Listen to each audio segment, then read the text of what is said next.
নমস্কার, আমার গল্প পাঠ আসরে আপনাকে স্বাগত জানাচ্ছি। আমার আজকের নিবেদন বিভূতিভূষণ বন্দ্যোপাধ্যায়ের একটি ছোট গল্প অন্নপ্রাশন। খোকার অবস্থা শেষ রাত হইতে ভালো নয়। কি যে অসুখ তাই কি ভালো করিয়া ঠিক হইল? জয়ন্তীপুরের সদানন্দ নাপিত এসব গ্রামে কবিরাজি করে।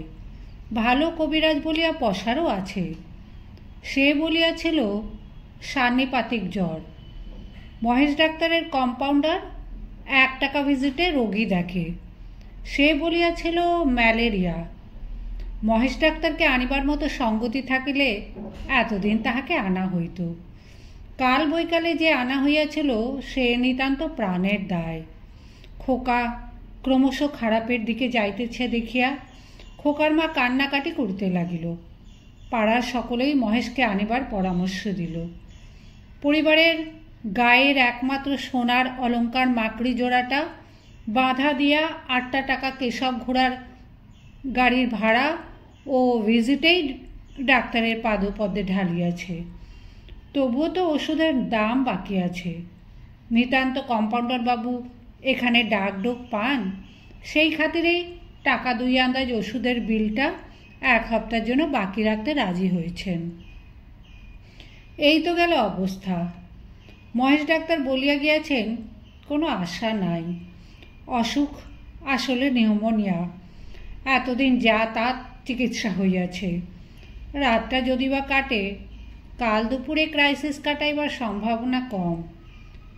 কেশব একথা জানিত, কিন্তু স্ত্রীকে জানাই নাই।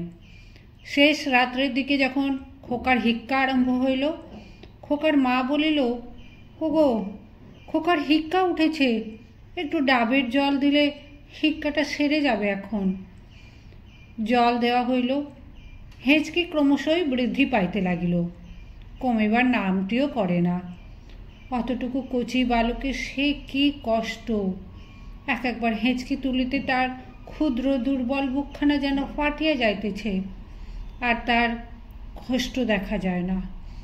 তখন কেশবের মনে হইতেছিল, হে ভগবান, তুমি হয় ওর রোগ সারিয়ে দাও, নয়তো ওকে নাও, তোমার চরণে স্থান দাও।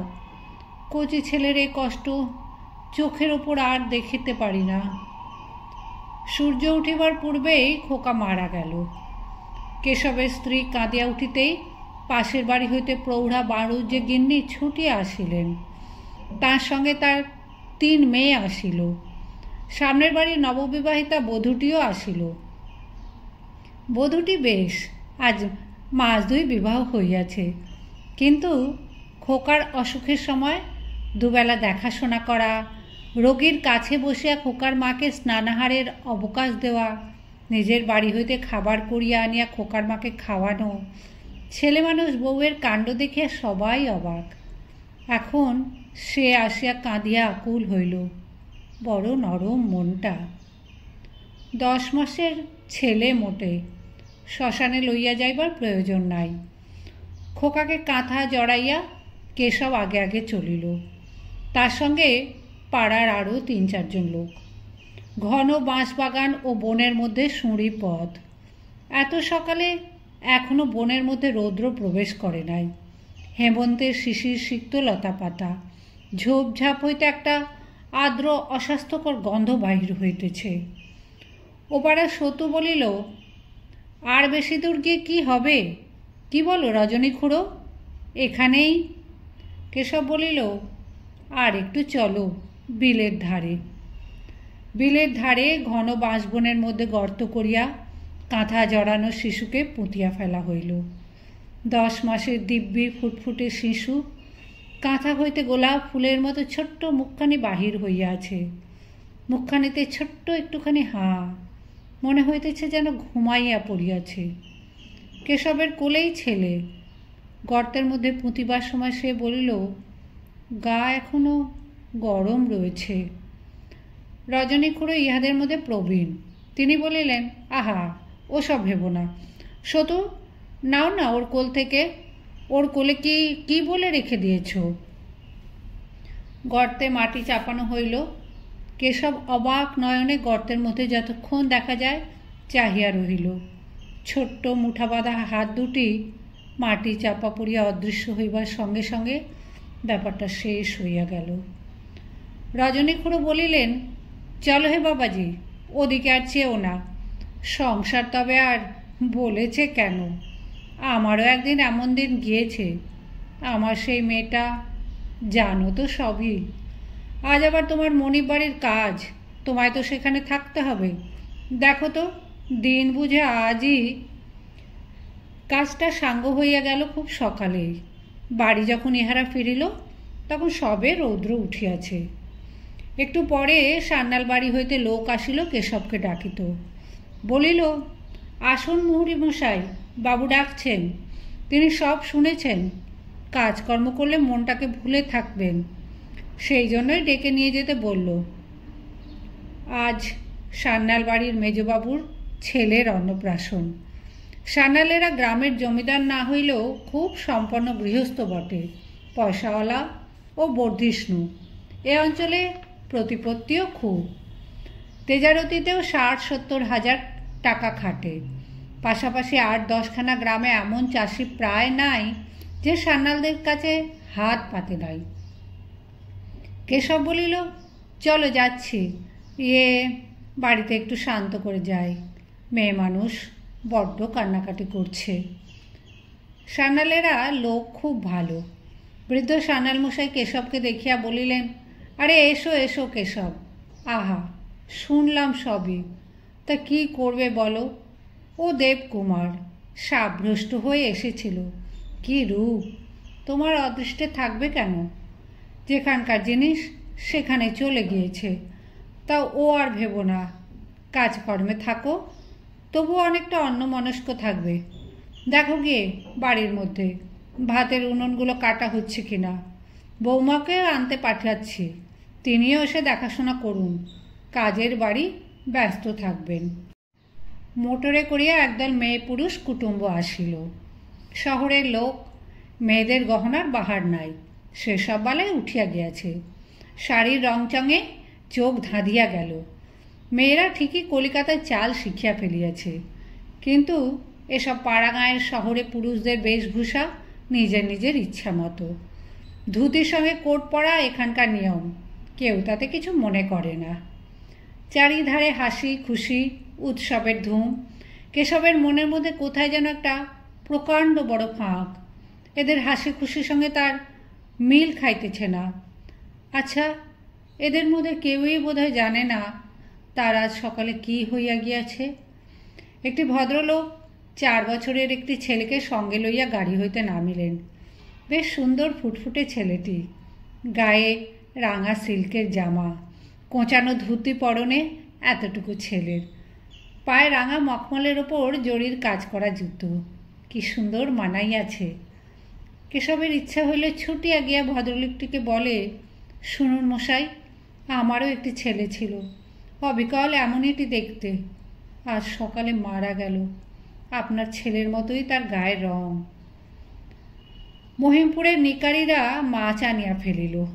গোমস্তা নবীন সরকার ডাকিয়া বলিল, ওহে কেশব, চুপ করে দাঁড়িয়ে থেকো না, চট করে মাছগুলোর ওজনটা একবার দেখে নিয়ে ওদের হাত চিঠেখানা সই করে দাও। দাঁড়িয়ে থাকবার সময় নেই। কাতলা আধমনের বেশি হলে ফেরত দিও, শুধু রুইয়ের বায়না আছে। নবীন সরকার জানে না তাহার খোকা আজ সকালে মারা গিয়াছে। কি করিয়া জানিবে? ভিন গাঁয়ের লোক, তাতে এই ব্যস্ত কাজের বাড়িতে, সে খবর তাকে দেওয়ার গরজ কার? কেশব একবার নবীন সরকারকে গিয়ে বলিবে, গোমস্তা মশাই, আমার খোকাটি মারা গিয়েছে আজ সকালবেলা। ফুটফুটে খোকাটি বড় কষ্ট দিয়ে গিয়েছে। নবীন সরকার নিশ্চয়ই আশ্চর্য হইয়া যাবে।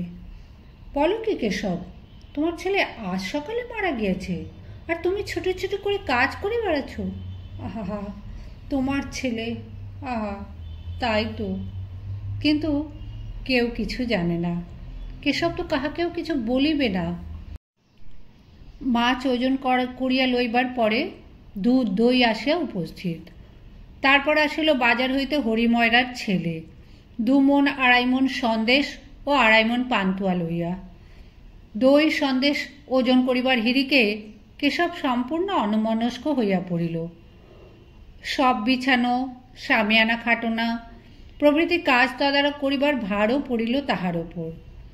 ইতিমধ্যে সকলেই সব ভুলিয়া গেল একটা বড় গ্রাম্য দলাদলির গোলমালের মধ্যে। সকলেই জানিত আজ হারান চক্রবর্তীর বিধবা মেয়ের কথা এ সভায় উঠিবেই উঠিবে। সকলে প্রস্তুত হইয়াই আসিয়াছিল। প্রথমে কথাটা তুলিলেন নায়েব মশাই, তারপরে তুমুল তর্ক বিতর্ক ও পরিশেষে ও পাড়ার কুমার চক্রবর্তী রাগ করিয়া চেঁচাইতে চেঁচাইতে কাজের বাড়ি ছাড়িয়া চলিয়া গেলেন। অমন দলে আমি থাকি নেই, যেখানে একটা বাঁধন নেই, বিচার নেই, সে সমাজ আবার সমাজ। যে খায় খাক, একটা ভ্রষ্টা স্ত্রীলোককে নিয়ে আমি বা আমার বাড়ির কেউ খাবে না। আমার টাকা নেই বটে, কিন্তু তেমন বাপের ইত্যাদি। ৩-৪ জন ছুটিল কুমার চক্রবর্তীকে বুঝাইয়া ঠান্ডা করিয়া ফিরাইয়া আনিতে। কুমার চক্রবর্তী যে একরোখা চড়া মেজাজের মানুষ সবাই তা জানে, কিন্তু ইহাও জানে যে সে রাগ তার বেশিক্ষণ স্থায়ী হয় না। নায়েব মশাই বলিলেন, তুমি যেও না হরিখুড়ো, তোমার মুখ ভালো না, আরও চটিয়ে দেবে। কার্তিক যাক আর শ্যামলাল যাক। হারান চক্রবর্তী যে মেয়েটিকে লইয়া ঘোঁট চলিতেছে, সে মেয়েটি কাজের বাড়িতে পদার্পণ করে নাই। পাশের বাড়ির গোলার নিচে সে এতক্ষণ চুপ করিয়া বসিয়াছিল। আজই একটা মিটিং হইয়া তাহার সম্বন্ধে যে চূড়ান্ত সামাজিক নিষ্পত্তি কিছু হইবে তাহা সে জানিত, এবং তাহারই ফল কি হয় জানিবার জন্যই সে অপেক্ষা করিতেছিল। হঠাৎ চেঁচামেচি শুনিয়া সে ভয় পাইয়া উঠিয়া দাঁড়াইল এবং তাহারই নাম কুমার চক্রবর্তীর মুখে ওভাবে উচ্চারিত হইতে শুনিয়া পাঁচিলের ঘুলঘুলি দিয়া দুরু দুরু বক্ষে ব্যাপারটা কি দেখিবার চেষ্টা পাইল। পাঁচিলের ওপাশে নিকটেই কেশবকে দেখিতে পাইয়া সে ডাকিল, কাকা, ও কাকা। কেশব কাকাকে সে ছেলেবেলা হইতে জানে। কেশব কাকার মতো নিপাট ভালো মানুষ এই গায়ে দুটি নাই। আহা, সে শুনিয়াছে যে আজই সকালে কেশব কাকার খোকাটি মারা গিয়াছে, অথচ নিজের দুর্ভাবনায় আজ সকাল হইতে সে এতই ব্যস্ত যে কাকাদের বাড়ি গিয়া একবার দেখা করিয়া আসিতে পর্যন্ত পারে নাই। কেশব বলিল, কে ডাকে? কে? বিদ্যুৎ? কি বলছো মা? তা ওখানে দাঁড়িয়ে কেন? হারান চক্রবর্তীর মেয়েটির নাম বিদ্যুৎ। খুব সুন্দরী না হইলেও বিদ্যুতের রূপের চটক আছে, সন্দেহ নাই। বয়স এই সবে 19। বিদ্যুৎ ম্লান মুখে গলার সুমিষ্ট সুরে অনেকখানি খাঁটি মেলি সহানুভূতি জানাইয়া বলিল, কাকা, খোকামণি নাকি নেই। আমি সব শুনেছি সকালে, কিন্তু কোথাও বেরোতে পারিনি সকাল থেকে। একবার ভেবেছিলুম যাব। কেশব উত্তর দিতে গিয়া চাহিয়া দেখে বিদ্যুতের চোখ দিয়া জল পড়িতেছে। এতক্ষণ এই একটি লোকের নিকট হইতে সে সত্যকার সহানুভূতি পাইল। কেশব একবার গলা পরিষ্কার করিয়া বলিল, তা যা, এখানে দাঁড়িয়ে থাকিস নে, যা। ও ঘোটের কথা শুনে আর কি হবে, তুই বাড়ি যা। কুমার চক্রবর্তী রাগারাগি করে চলে গিয়েছে, ওকে সবাই গিয়েছে ফিরিয়ে আনতে। তোর ওপর খুব রাগ কুমারের, তবে ও তো আর সমাজের কর্তা নয়, ওর আগে কি বা এসে যাবে। কি বলছিল ওরা? তুই নাকি এখনো গাঙ্গুলি বাড়ি যাস, তোকে ওদের টিউবকলে জল তুলতে যেতে দেখেছে কুমারের স্ত্রী।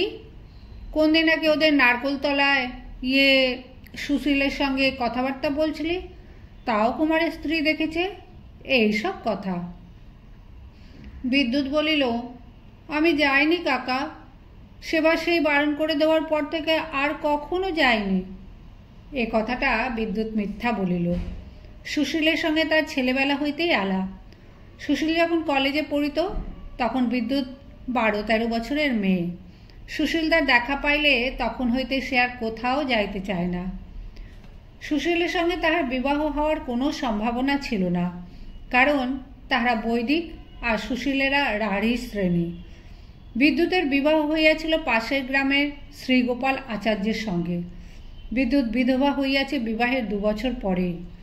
শ্বশুরবাড়ি মাঝে মাঝে যায়, কিন্তু বেশিরভাগ এখানেই থাকে। সুশীলের সঙ্গে তাহার ছেলেবেলার মাখামাখি লইয়া একটা অপবাদ গ্রামের মাঝে রটিয়াছিল। এই অপবাদের দরুনই তাহারা এখন গ্রামে একঘরে হইয়া আছে। এই বাড়িতে তাহাদের নিমন্ত্রণ হয় নাই। ইতিমধ্যে ঝুমুর গানের দল আসিয়া হাজির হইল। শামিয়ানার একধারে ইহাদের জন্য স্থান নির্দিষ্ট ছিল। গ্রামের ছোট ছেলেমেয়েরা দল আসিতেই সেখানে গিয়া জায়গা দখল করিয়া বসিবার জন্য হুড়াহুড়ি বাঁধাইয়া দিল। কেশব ছুটিয়া গেল গোলমাল থামাইতে। দলের অধিকারী বলিল, ও সরকার মশাই, আমাদের একটু তামাকের জোগাড় করে দিন, আর 2-5 খিলি পান। রোদুরে বামুন গাঁতির বিল পার হতে যা নাকালটা হয়েছে সবাই মিলে। বেলা 12টার সময় কেশব একবার বাড়ির মধ্যে ঢুকিল। স্ত্রীর জন্য তাহার মনটা চঞ্চল হইয়া উঠিয়াছে। আহা, বেচারি এ বাড়ি আসিয়াছে তো না, খালি বাড়িতে একা পুড়িয়া পুড়িয়া কাঁদিতেছে। না, দেখে আশ্বস্ত হইল স্ত্রী আসিয়াছে। ওই ইদারার পারে একরাশ পুরনো বাসন ঝিয়ের সঙ্গে বসিয়া মাজিতেছে। তাহাদের আজ মরণা শৌচ, বাহিরের কাজকর্ম ছাড়া অন্য কাজ করিবার জো নাই।